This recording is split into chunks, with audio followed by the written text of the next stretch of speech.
bahwa sesungguhnya kemerdekaan itu ialah hak segala bangsa, dan oleh sebab itu maka penjajahan di atas dunia harus dihapuskan karena tidak sesuai dengan peri kemanusiaan dan peri keadilan.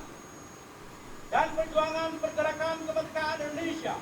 telah sampailah kepada saat yang berbahagia dengan selamat sentosa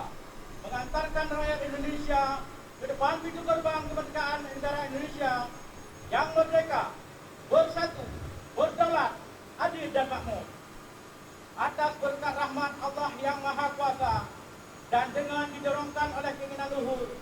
supaya berkehidupan kebangsaan yang bebas, maka rakyat Indonesia menyatakan dengan ini kemerdekaannya.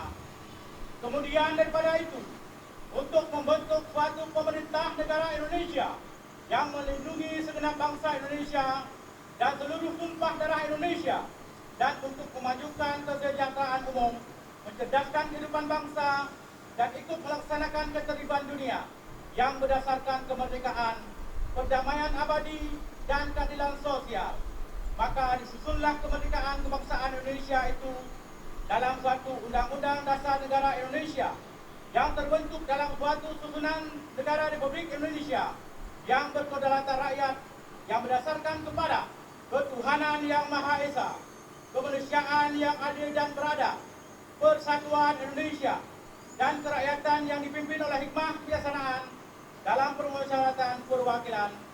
serta dengan mewujudkan suatu keadilan sosial bagi seluruh rakyat Indonesia.